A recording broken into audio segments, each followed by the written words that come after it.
Tidak semua pemimpin lahir dari keluarga elit. Tidak semua pemimpin tumbuh di tengah kemewahan.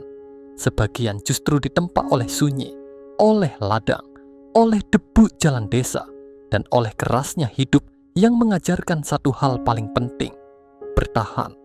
Di sebuah kampung kecil di Subang, Jawa Barat, lahirlah seorang anak bungsu dari 9 bersaudara. Tak ada yang menyangka, puluhan tahun kemudian, anak itu akan memimpin provinsi dengan penduduk terbesar di Indonesia. Inilah kisah Deddy Mulyadi, sosok yang dicintai, dikritik, dan terus diperdebatkan, namun jejaknya tak bisa diabaikan.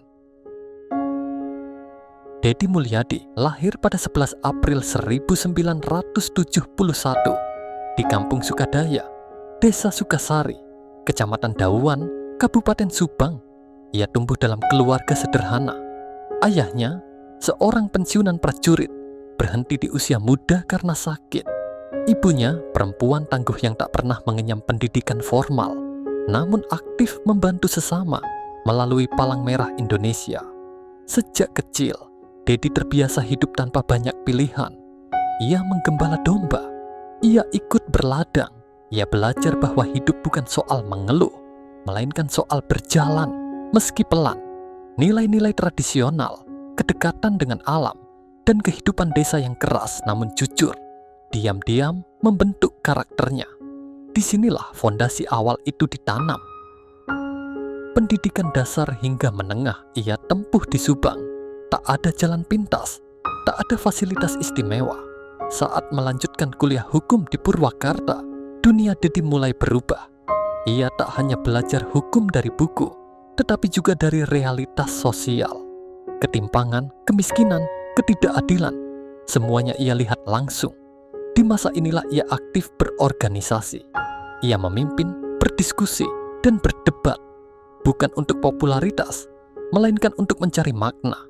Bagaimana hukum dan kekuasaan bisa menyentuh rakyat kecil. Perlahan, jalur hidupnya mulai mengarah ke politik.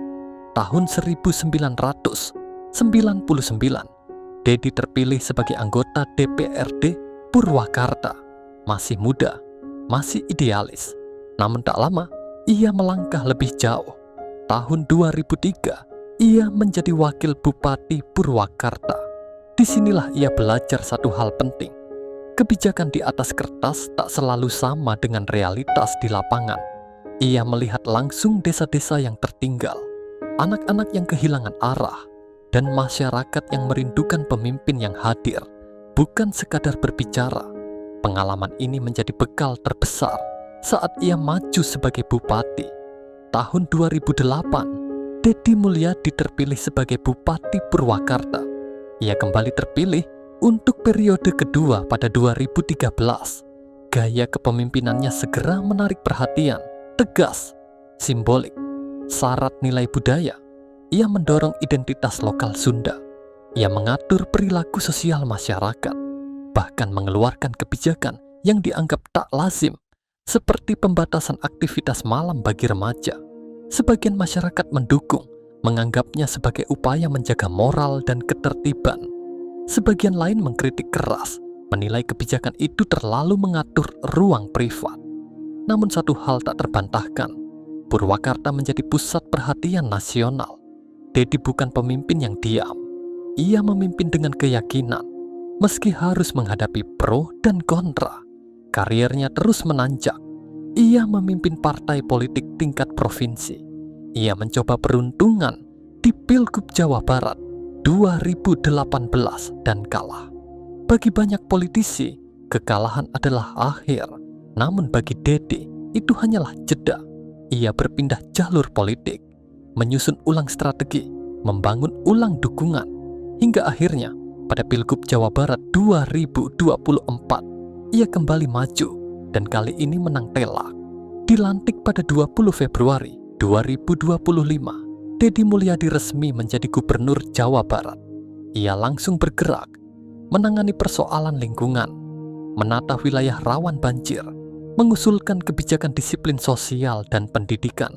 Sebagian memujinya sebagai pemimpin cepat dan berani. Sebagian menilai langkahnya terlalu ekstrem. Namun Dedi tetap pada satu prinsip, pemimpin harus hadir, bahkan ketika keputusannya tidak selalu populer. Di balik sorotan kamera dan panggung politik, Deddy Mulyadi adalah manusia biasa. Ia pernah kehilangan, ia pernah gagal, ia pernah diuji oleh kehidupan keluarga.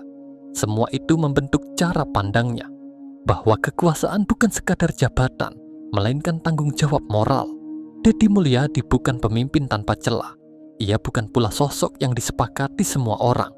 Namun dari kampung sunyi di Subang hingga gedung sate di Bandung, perjalanannya adalah bukti bahwa jalan hidup tak selalu lurus, namun selalu meninggalkan jejak. Apakah gaya kepemimpinannya adalah jawaban, ataukah justru awal dari perdebatan panjang? Sejarah yang akan menilainya. Kita hanya menyaksikan